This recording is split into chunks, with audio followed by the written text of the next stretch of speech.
Oi, aqui é a Fernanda Fraterola e nesse vídeo a gente vai falar sobre fazer o TOEFL IBT ou fazer o TOEFL ITP. Essa é uma dúvida muito comum que a gente recebe.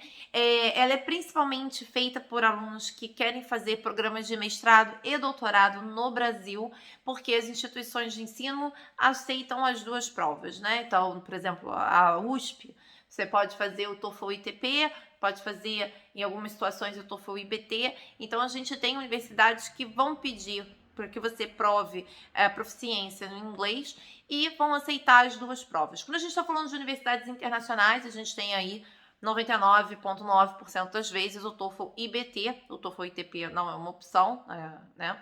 Eu não vou falar que nunca é uma opção, porque sempre existem exceções, mas 99,9% das vezes o TOEFL ITP não vai te servir para nada quando a gente está falando de aplicar para uma universidade no exterior. Mas quando a gente está falando de fazer o TOEFL para aplicar para uma universidade no Brasil, para um programa de mestrado ou doutorado, essa dúvida surge muito. Eu tenho a opção de fazer o TOEFL IBT, eu tenho a opção de fazer o TOEFL ITP. Qual TOEFL eu devo fazer? Então, o que a gente deve botar aqui na balança? Então, algumas coisas a gente tem que botar na balança. A primeira coisa que a gente deve botar na balança é que o percentual de acertos que é pedido no TOEFL IBT e no TOEFL ITP costuma ser bem diferente. Então, a gente às vezes tem um percentual de acerto pedido para o TOEFL IBT de 60%, e quando você vai para o TOEFL ITP, o score que eles pedem corresponde a 77%, 80% de acerto na prova. Isso acontece por quê? Porque quando a gente está falando do TOEFL ITP, a gente tem uma prova que é 100% de múltipla escolha. Então, eles acabam pedindo um score que é percentualmente mais alto do que o score do TOEFL IBT. Então, isso é uma coisa importante para a gente saber. Mas, assim, existem outras coisas que a gente tem que colocar aí na balança. A primeira coisa que a gente tem que considerar é o custo. Quando a gente está falando de custo de prova, custo de preparação, a gente tem um custo maior quando a gente fala do TOEFL IBT. Então, se você tá, eu não posso fazer a prova do IBT 2 vezes porque vai me sair R$ 2.000, mas se eu fizer a prova do ITP 2 vezes, eu vou gastar R$ 800, então eu vou fazer a prova do ITP, eu prefiro tentar a prova do ITP. Então, essa é uma das coisas que a gente tem que levar, sim, em consideração. É a questão financeira. A gente tem uma prova que ela é mais barata, a gente tem uma preparação que é mais barata, então tudo fica financeiramente mais acessível. Outra coisa importante é a gente saber qual é o nosso nível de inglês, porque como o percentual pedido na prova do TOEFL ITP é mais alto do que o percentual de acertos pedido na prova do TOEFL IBT, pode ser que não haja compatibilidade entre o seu nível de inglês e o score que é pedido no ITP, mas haja compatibilidade entre o seu nível de inglês e o score que é pedido no IBT.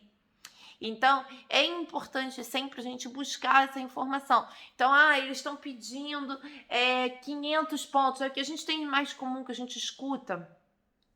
Ou são scores que vão variar entre 473 e 495. Para esse score, você pode ter nível intermediário de inglês.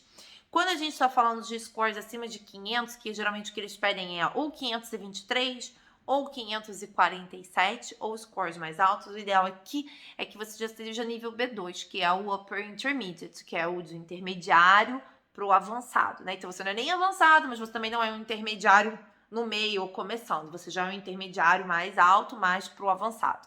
Então é importante a gente saber isso. Aí quando você está falando do IBT, se eles pedem 60, intermediário. Se eles pedem 70, intermediário. Se eles pedem 80, aí você precisa ser de um intermediário para o avançado. Então, assim, importante a gente saber disso, porque isso ajuda a gente também a tomar a melhor decisão. Porque não é porque é uma prova de múltipla escolha que é uma prova fácil, né? Porque existe esse mito, porque é uma prova de múltipla escolha, é uma prova que é mais fácil, e não necessariamente isso corresponde à realidade, porque é uma prova que tem uma sessão inteira de gramática, ou seja, 1/3 da sua pontuação vem de uma sessão de gramática, o que não acontece no TOEFL IBT. A gente tem um percentual de acertos mais altos pedidos, mas é uma prova que, se você se prepara, ela é uma prova, sim, simples, é uma prova porque você tem que saber as estratégias, você sabe as estratégias, sabe os pontos gramaticais que mais caem. O que você tem que observar É sim possível você tirar 475, 497, 523, 547, 600.